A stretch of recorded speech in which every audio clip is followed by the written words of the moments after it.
Good morning. This is Susan McMullen, founder of the Social Sisterhood. I hope you all are all well this morning and you had a wonderful, wonderful weekend. So we are live. It's 8:30 here in Atlanta, and it's kind of a cloudy day outside. Really, this is just exactly how I like Mondays, to be honest with you.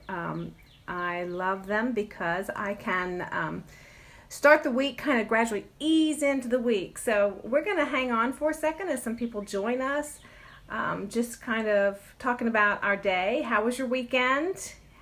Hope it was well. Hoping people are joining us now. Come on in. Love, love, love, love to ease into the day with a cup of coffee. So glad to be here this morning. So we're going to be talking about something today. Really, it's about how you plan out your week, because honestly, if you have a plan, everything goes so much easier.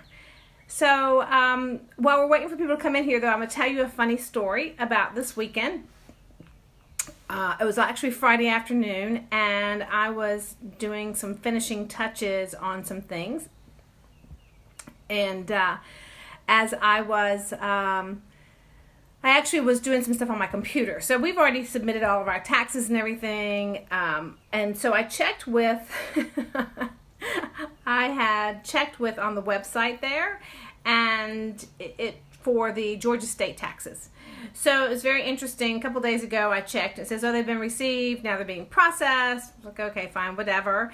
And so, and I do them myself. So I always am really curious to see what's going on. So, so they said they've been received, being processed. And so then that was on Thursday. And so on Friday I thought, well, I was going to check again for the end of the weekend, see what the heck it says.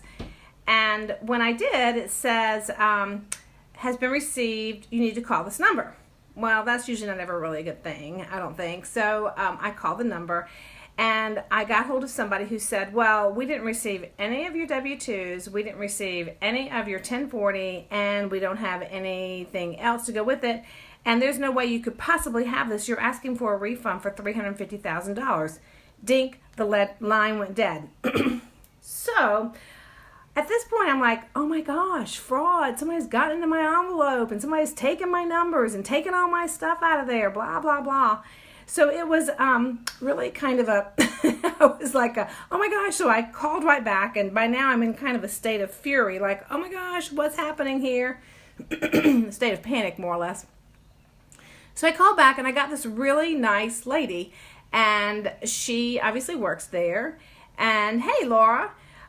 So I'm telling a story about our taxes for a moment, and then I'm going to get down to business. But, so I got this really nice lady when I got back on, and she said, well, let me check and see. She said, well, your numbers are totally wrong on here. The numbers that we have are, way above yours. She said, what do you have on this particular line, which was the line for exemptions? And I said, well, I have $7,400 because we have 2 exemptions, which is whatever that is multiplied. She said, well, we have $74,000 on here. And I said, well, that's not right. And she said, well, that's what we have.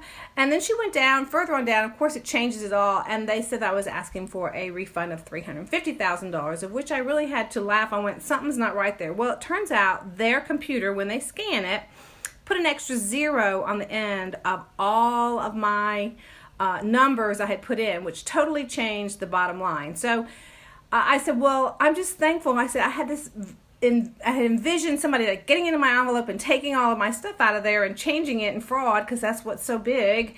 And she said, no, it's just our computer sometimes makes a glitch and it adds an extra 0. Anyway, it was just an interesting way to end the week and start the day. And so I just wanted to share that little fun story with you, as it got my heart pumping Friday afternoon. So I'm so glad you guys are here and are joining me. This morning what we're talking about really is how you start your week out. And because I firmly believe if you have a plan for your week, then it runs much, much smoother from beginning to end. And there's always room in there to add or subtract things out. So I don't know about you guys. Do you all keep a calendar? Are you paper calendars? Are you computer or phone calendars? You can just type it in if you want to. I am I am a paper calendar girl, so I know this is reading backwards, but I like carry a hard book and put everything in there, and they laugh at me and tell me that's my master calendar, because I really have several calendars all over. A phone girl, yeah, a lot of people are. I just can't keep track with that, so that is very cool. So what happens, what I was going to share is that in creating either business and or life, we put these appointments in these times in these calendars, as we all do. And typically what I tell people is to take a look on a Sunday evening and see what you've got going on for the rest of the week. And we as women think that we're super women, and oftentimes we put in, oh, Stephanie says she likes great big calendars, because I can't see, I'm right there with you. But we as women feel like, I used to feel like it was a badge of honor to have the entire square on a calendar filled from top to bottom. And I never got it all done. It was totally frustrating to me, and I would just kind of scratch stuff off and move it on to the next day. And what I found is that I felt frustrated. I never felt completed. Stuff didn't get done. It got lost. And I always felt like I was at the bottom of that list going on there. So what I tell people now is to put things on your calendar and to put no more than 3 things on that calendar. And when you arrange them, if you can, it's somebody used to talk about eating the frog first. So I always call it front loading the day.